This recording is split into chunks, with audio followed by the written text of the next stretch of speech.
Sawubona, Dumelang, Abshen, and hello everybody.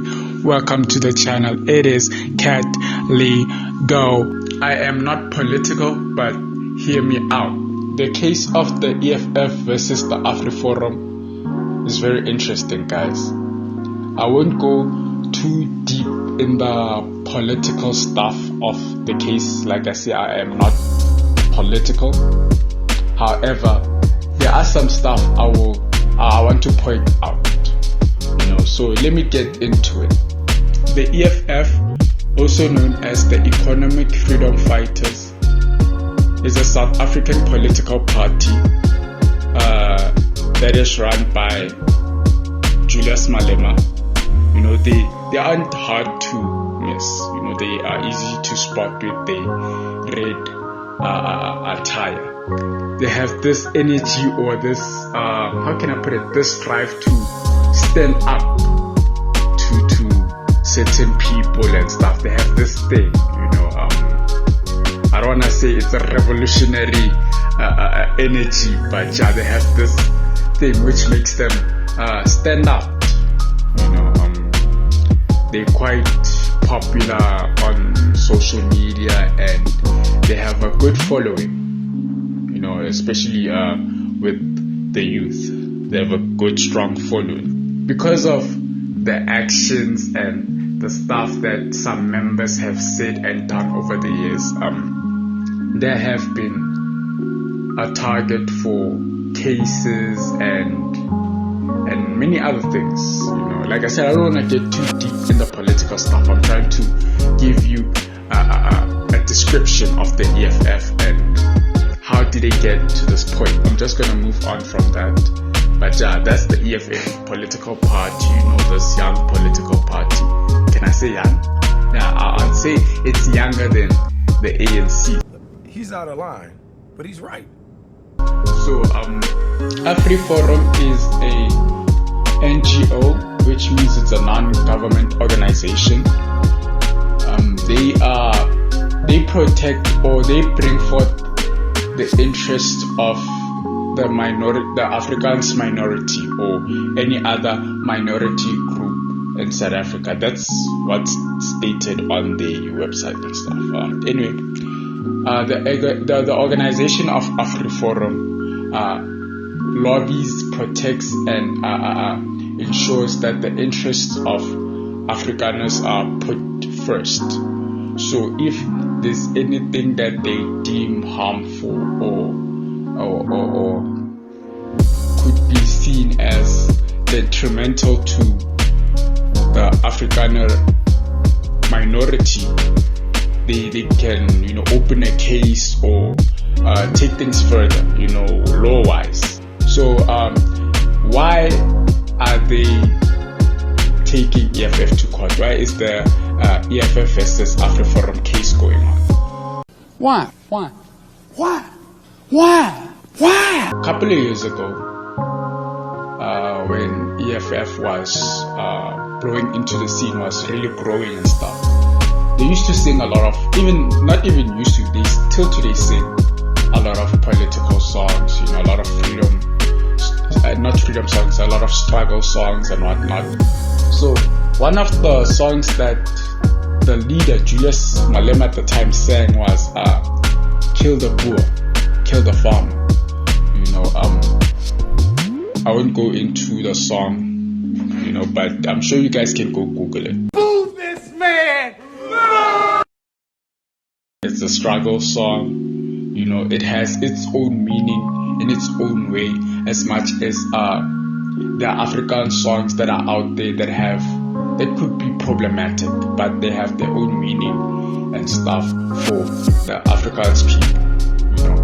So in this instance, the song was hugely problematic for the Afrikaans community, and more specifically the white community, the white people.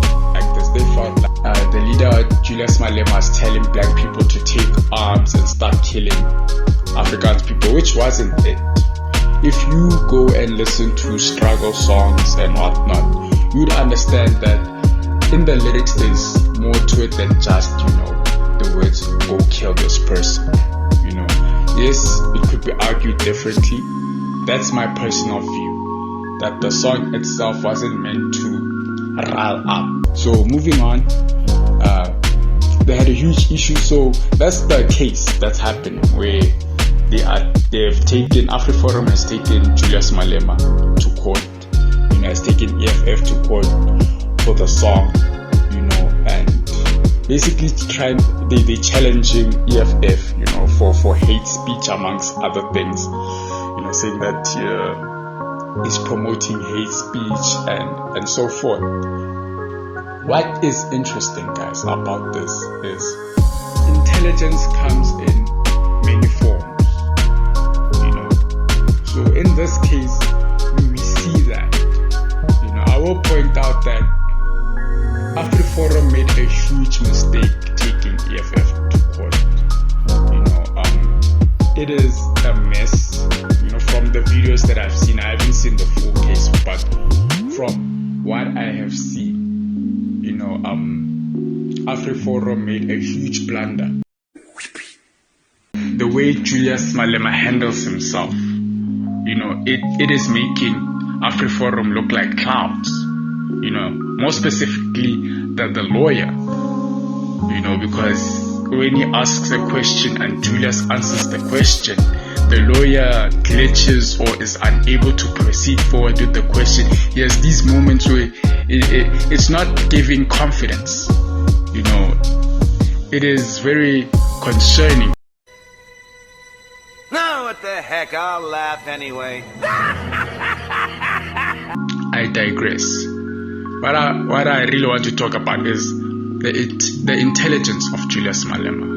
He has this confidence, he's been in the political game for long. So he knows how to do certain things. And people like Julius Malema, or Hlaudi Motsoeneng, or even Jacob Zuma, those people, when they talk, right, you could tell how they come from an era where there was Bantu education, so the English, it sounds different from the English of the youth of today. But anyway, my point is, these men, when they speak, it might not sound intelligent.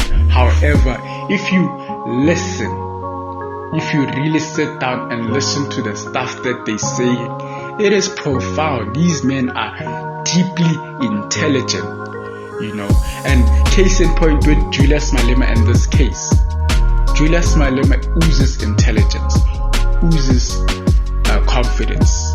With everything he says, with everything he does, it's not done with self-doubt, let's look at the videos. Let's look at some of the stuff he says, some of the questions he answers. Let's go into it.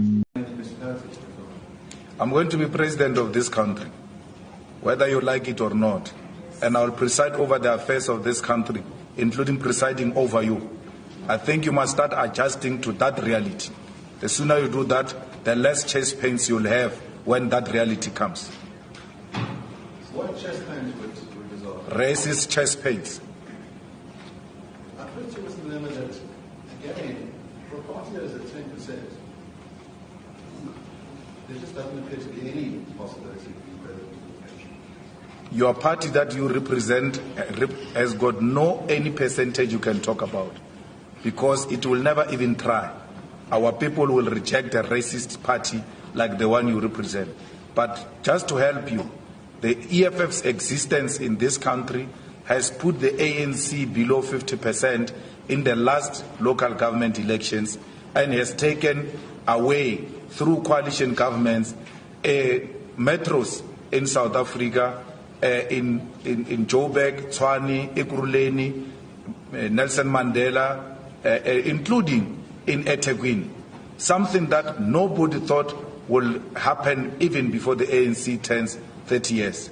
You may think 10% is insignificant, but it's a very huge percentage, and we are the only party that is growing in South Africa amongst the three parties. We've never declined in any election. So, Mr. Oppenheimer, what's the relevance of this? I'm not sure whether it really... I've made a huge mistake. Very few of them. And police, what is his race? Black, And of the army. black, And I can keep going on. yeah. They claim that white people are in power. When I've listed all of the levers of political power, and you say that those people are black, that strikes me as untouched reality. Then let's go to the real power, not this imaginary power you're talking about. How many companies are owned by black people in the JSE? You can tell me. So, I gave you answers. I said, when you ask me a question, I said 26 and all. Now you say, I ask you a question, you say, tell me. Your answer is true. Because you know that if you give the correct answer, it will show the real power. The economic power of this country is in the hands of white people. They are in charge. Mr. Malema, just answer him. He's Oh, okay, as yeah. he typically he's a Sorry, representative. Yes. Just tell him. Oh, I don't ask questions, I answer. Yes, yes. Thank you. I'm just asking questions. So you can tell me if you like. Well, the Johannesburg Stock Exchange, 80%, if not 90% of it is white owned. Those companies are the ones that control the economy of our country. In South Africa, 90% of the people who own the land are white people. And the white people are less than 15% of the population of South Africa.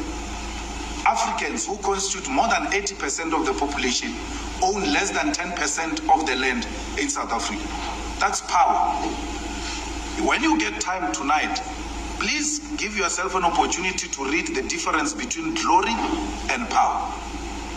Those things you are telling me is glory. It's not power of blue lights. They are managing the affairs of the state on behalf of the ruling class. And the ruling class is white monopoly capital. You see what I'm talking about, guys? The part where he says, I'm going to become president of South Africa, whether you like it or not. That is confidence right there. Okay. But I digress.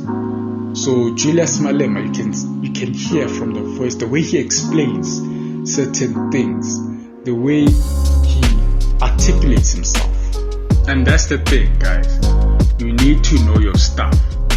You know, master the skills that you have, or try to master the skills to the best of your abilities. You know, that way, when you are challenged in something that you know, regardless of how fluent you are in English, you can be able to step up to the debate or step up to being questioned and demolish that person. Because logical people look at the context of what you say, trying to understand the message that you're trying to convey. Logical people don't look at stupid things like how fluent your accent is and stuff like that. They look at the core of what you say. Does it make sense? Does it have solutions? Or if you're bringing a solution, what's the way forward? The logical people are able to hear what's being said, able to break down the information to its basic form. No matter how intricate, no matter how detailed the information is, they're able to break it down. So even you, even a person who is illogical, even someone who is not that smart can be able to understand the way you speak. And that's the thing, guys. We need logical men. We need men who are confident in everything they do and say. We need men who are confident in their role in society. Men who, when they speak, regardless of how the accents sound, the English accents sound, regardless of, how poor their English may be, when they speak, the message that they convey, the stuff that they talk about is so deep. It is so deep and so profound. You cannot help be like, damn, this guy is intelligent. And we need men like that, regardless of your social standing, having that logical thinking mind, having that confidence in yourself. Yeah, but I don't want to drag this video for too long, guys. The EFF versus Afriforum case is still ongoing. You know, I don't know how it's gonna conclude, but on my end, it was a bad move from Afriforum because this was a free EFF promotion, and also a huge highlight on how intelligent Julius Malema is. You know, it was a huge blunder on their end, and a huge win in a way for EFF. You know, it was a big W for them, good promotion for them. You know, but I'm just gonna let it be.